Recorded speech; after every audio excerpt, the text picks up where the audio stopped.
You are now listening to Asking for a Friend with TalkDoc, sharing insights through real, honest, and practical ways to improve your communication and relationships. Featuring your hosts, Dr. Pamela Kreiser, Meredith Edwards-Nagel, and Teighlor Polindo. We're back with another AFAF Rewind. What do we got, Meredith? All right. So this week we're doing episode 28, How to Stop Over-Explaining. I like this one because if you think, have you ever caught yourself in this loop of over-explaining? It's never ending. It's like this dance move where we talk too much or we end up regretting a whole interaction later on. And when we're replaying it over and over, you know, you've been there, done that. So episode 28 challenges our worry vibes in these moments, whether it's fearing someone else's perceptions or feeling like we just don't even belong.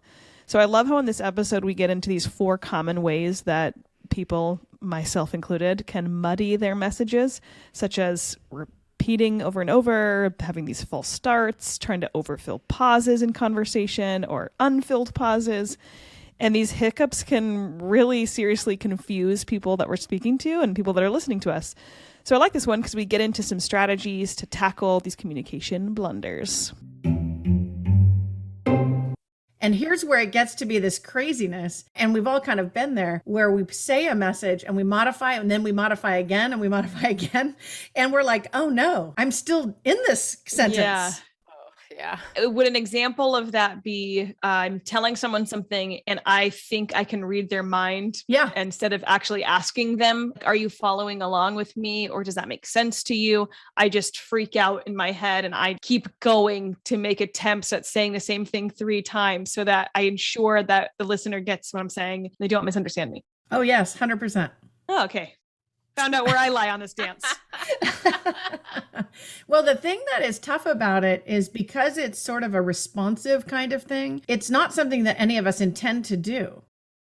We get into it and then we think, oh no, I just landed myself on the tightrope and there's no net now that I've said all these extra things. Mm-hmm. So we find ourselves in that place of vulnerability. I was reading too and preparing for this week because I was thinking, oh God, I'm going to be the worst one of everyone listening and in this group here of this subject. I was reading that over-explaining sometimes can be a trauma response to want to people please. Yeah, for sure. Sometimes I feel I will over-explain because I don't make any sense. So I want to ensure that my message is clear. And we've learned through a lot of episodes and through this podcast that clarity is kindness in relationship, right? And so I get this flustered thinking I can read the listener's mind and then go, oh my gosh, now I'm not clear. And communication is so important to me. And it just is this never ending. And Teighlor's laughing at me now. What's so interesting about that is you're no longer actually having the conversation with the other person. Yeah. You're having the conversation with your perception of the other person's perception. Oh gosh. Yeah. And it's very frustrating. I get even more frustrated with myself knowing that. And then it becomes a bigger mess because you're like, well, how do I take this back? And like you said before, I love that you said, find your clarity in your message instead of looking for cleanup. Yeah. How can I really listen better so that my response doesn't require a cleanup in the middle of the response? Yeah. Cleanups are tough. I was thinking that this is one of the things I do most and am very aware of, but am so annoyed that I do it. I was thinking, I didn't think you did it a lot. I thought you were more of an apologizer, but you've truly, over the last decade of knowing you, have grown in that so much. You don't nearly do it as much as you used to. You really have improved on that. I can attest to. Thank you. I have tried. Yeah, I think you've done amazing, but I know I do these qualifiers.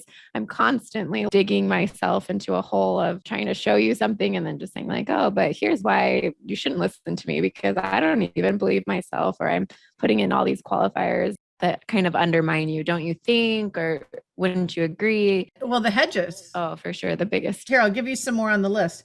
I think, I'm sure, apparently, as far as, although. So the hedge is when a speaker doesn't want to commit to their message. Those are all of those things. Mm-hmm. It's sort of like you have an idea and then you're about to give it and you think, I'm going to sort of take some of it back in the saying of it. Is it a hedge? A lot of times what I'll do, I feel like I'm doing it right now, is ask it as a question instead of stating it as a fact or opinion. You do that Yeah, you kind of your inflection goes up a little. Yeah. Yeah, I'm constantly asking it as a question. Well, for sure, that's a way that we can take the steam out of our message. So we make a statement that sort of sounds like a question. Is that how you mean that? Yeah, or I might actually just pose it as a, have you heard this? Or do you think this? Or I'll undermine it by saying like, oh, well, I'm not sure, but I heard this, or this might be true. I'm not positive. I do a lot of that kind of thing. And it's very hard for me to just make a declarative statement. Because what if I was wrong? What if there's new information I'm not aware of? And so it's not accurate anymore. Oh God, I feel that. That's a hard framework to even operate in, because could you ever be certain about your message? No, and that's why it's exhausting. And that's why I speak in question. This is time. We're tired. We are tired. We all need a drink. Sometimes we let emotions become decision makers. And they're bad at making decisions. Emotions are terrible decision makers. They create tons of havoc. At some point, then you say, if I, in the workplace, allow worry to dictate some of my decisions, I actually picked a bad decision maker to make my career decisions. I'm worried I won't have a seat at the table. I'm worried you won't like me. I'm worried you won't promote me. Worry, worry, worry. And then I decide to act. And then you can hear this regretful dance that happens after that, which is I say something, then I qualify it, then I put it there, then I retract it back, and do all these different things that some people do. And what started that chain of events is this problem of the emotion making the decision. I think you just did a really big reframing on this over-explaining for me. I would never do that. And it's really wild that you're using that word, because I was just talking to my therapist about this week. I say too much, and then I feel like I get frustrated with myself. I don't want to be like this. I don't need to stop it. And she was like, well, what are you worried about? I'm like, what do you mean? What am I worried about? I need to stop doing this thing. I find myself just repeating a lot, that one. And she gave me a goal, which is don't go straight to feeling. Because when you go straight to feeling, you just react. You don't respond, you're reacting. Mm-hmm. So I'm having to stop and slow down and know, what am I thinking in this area that's making me want to do that thing again? And then the second is to plan. Mm-hmm. I wrote do more planning versus cleaning up. Right. And you just said reactive. Mm-hmm. This is a reactive thing if it's not strategic. They're opposite ends of the spectrum. Yeah. I like the planning. I like thinking about what scenarios bring it out more for me. I can already think of a few that pop out as to like, oh, that's probably why I speak in questions around these certain people or this situation. What I wrote was do more planning, prepare to be bold. Mm. To be intentional about being bold, planning that ahead seems very scary to me. Like, you can be bold. I would think it comes in the moment, but to actually plan that is frightening. Yeah. I wouldn't actually minimize that. I think I would say that's bold in and of itself. So good for you, Teighlor.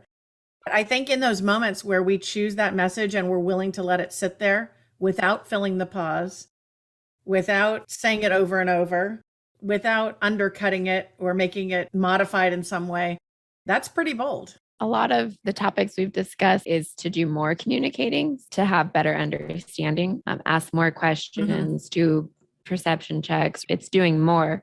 But with this, it seems like we kind of need to stop what we're doing. Or I would say, Teighlor, do it ahead of time. Do the research ahead of time and then be bold.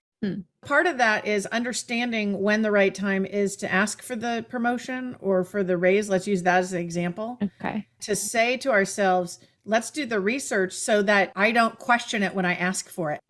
Let's do the research of when it's approximately appropriate time, when it makes sense, when I've talked to my manager about getting ready for leading up to that question. And then when I ask it, it has a pathway already, versus us feeling like we say it and it's this isolated thing that has no pathway. So I like the idea of the research that you're talking about and asking questions and all those things. I just like them earlier. And once again, check out episode 28, How to Stop Over-Explaining. Once again, thank you for joining us today. Please remember to rate, share, and subscribe to our podcast. And thank you for listening to Asking for a Friend. Let us know what you thought of the episode. Our email is hello@afafpodcast.com. This show is for educational purposes only and is copyrighted. Written permission must be granted before syndication or rebroadcasting. Thanks for listening to Asking for a Friend with TalkDoc.